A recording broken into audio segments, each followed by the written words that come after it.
Y bueno, ahora sí terminamos este tema, ¿vale? El tema de la guerra civil y el primer franquismo. Ya os comenté que lo he querido agrupar porque el primer franquismo no se puede entender sin los cambios que empiezan a producirse en la España del bando rebelde durante la guerra civil. Y bueno, vamos a un poco como volver, esto sería pues como un círculo, ¿vale? Y volvemos un poco al principio y vamos a ver un poquito qué pasaba con con los republicanos que se exiliaron, ¿vale? Que estaban aquí poco fuera, y también con la oposición al régimen dentro de España, ¿vale? Vamos a ver, fuera y dentro. Fuera, el gobierno legítimo de la Segunda República, bueno, siguió funcionando en México, ¿vale? Es decir, me preguntaron en clase una buena pregunta, que por qué hacían eso, ¿no? Y bueno, la respuesta era, pues bueno, si en algún momento caía Franco, para estar preparados, para decir, oye, que nosotros seguimos siendo aquí el gobierno de la República. Otra cosa es que no les hiciesen mucho caso desde el punto de vista diplomático.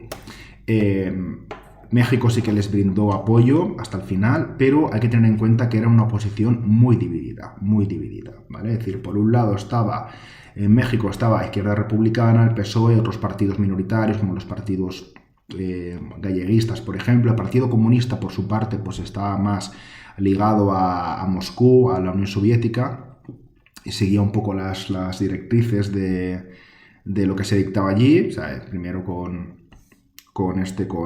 Stalin y luego con Khrushchev y con el demás, pero digamos que muchos diplomáticos en el mundo lo que son pragmáticos, fueron muy prácticos y dijeron, a ver, aquí el régimen que está en España es el régimen franquista, no nos gusta, pero es lo que hay, ¿vale? Es decir, darle apoyo a un gobierno que está dividido, que no se sabe muy bien por dónde va a tirar y que encima hay comunistas, ¿vale? Pero había gente que era abiertamente anticomunista en las cancillerías de Francia, del Reino Unido.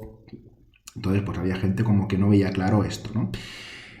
Y bueno, y también podríamos incluir a los monárquicos. Los monárquicos, lo que pasa es que, bueno, dentro del régimen de vez en cuando se quejaban, que querían pues que España fuese una monarquía, que volviese Juan de Borbón, pero bueno, Juan de Borbón poco a poco se va acercando a España, nunca entrará a España mientras Franco esté vivo.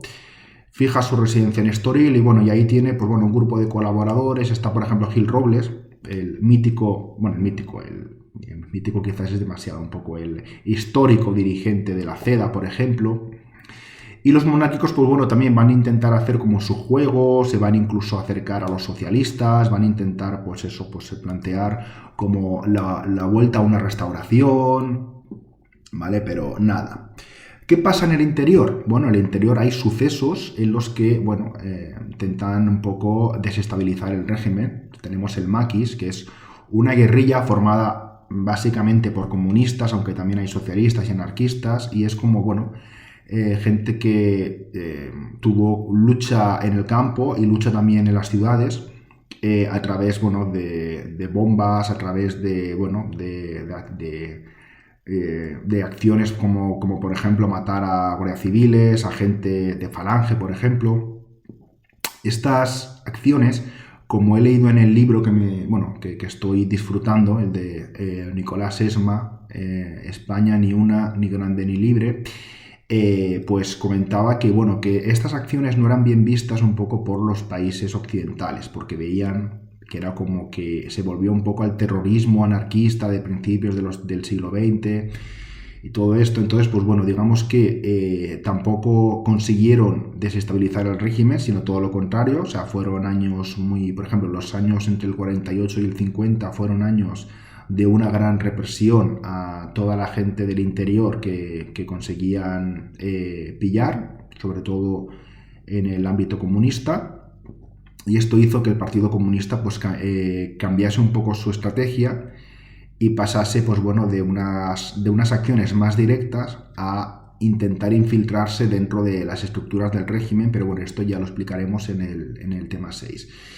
Entonces, pues bueno, en España, por ejemplo, había huelgas encubiertas, por supuesto, pero bueno, digamos que estas pequeñas huelgas hicieron que el régimen poco a poco se fuese poniendo más nervioso, ¿no? Una de las huelgas más célebres que no la expliqué en clase por falta de tiempo, pero bueno, hubo una huelga por la subida del precio de los tranvías de Barcelona.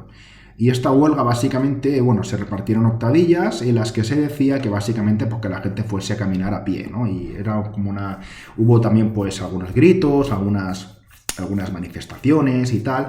Y bueno, y el régimen, aunque reprimió un poco esto, pero no sabía muy bien por dónde iba, porque mucha gente en realidad lo que se limitó eso, pues a caminar, lo cual no constituía ningún delito, y el régimen pues incluso, paró esta subida, destituyó al alcalde de Barcelona, al gobernador civil y todo, y fue un poco como una situación de decir, vale, aquí hay gente que está protestando, y hay que tener cuidado. Entonces, hubo también huelgas pues, en alguna fábrica, huelgas por supuesto encubiertas. Sabéis que por la ley del fuero del trabajo las huelgas estaban prohibidas, el fuero de los españoles tampoco las permitía. Sí que se intentó hacer una huelga general a nivel nacional, pero aquí sí que vamos a hablar de fracaso, que no se consiguió, ¿vale? Sin embargo, yo me quedo con la parte positiva. Es como que en estos años, los años más duros de la dictadura, pues hubo también intentos de protesta, ¿no? Entonces, pues vemos que el régimen franquista, pues sí que gozaba de, bueno, digamos de la gente, pues había gente que estaba a favor, muy a favor, acordaos de esta palabra, adoctrinamiento. Pero había también gente que, bueno, pues que ya empezaba un poco como a cansarse un poco de lo que pasaba, ¿no? en el franquismo.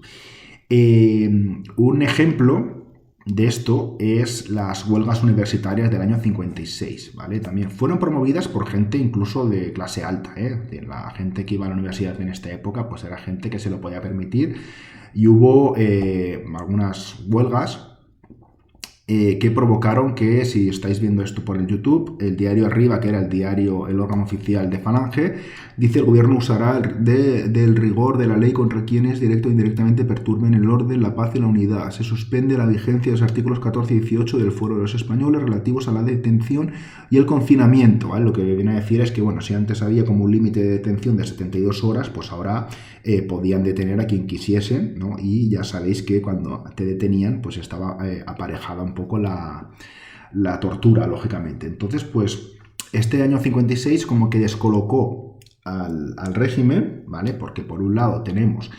pues estas protestas que no se las esperaba, decir, pero a ver, pero si España va bien, si han pasado 20 años de la guerra, ¿no? 20 años de paz que tenemos aquí. Entonces, pues ya una nueva generación que no ha vivido la guerra, por ejemplo, estos estudiantes no habían vivido la guerra. Estudiantes de 18 o 20 años no habían vivido la guerra o no se acordaban de la guerra. Entonces, pues vemos como este cambio generacional pues sí que asusta un poco al régimen. Y por último, este año 56 fue también clave porque el Partido Comunista, en un largo artículo publicado en Mundo Obrero, pues bueno, es como que defendía la democracia, las elecciones libres. Bueno, era un poco como decía, a ver, nosotros somos comunistas, ¿vale? Sabéis que si tú sigues las directrices de la Unión Soviética, pues esas directrices no son del todo democráticas, pero bueno, era como que se presentaba como la única alternativa real en oposición, ¿vale? También buscaba como una reconciliación entre los españoles. Decía, pues bueno, pues que se fuese Franco, que entrase pues un régimen democrático y tal.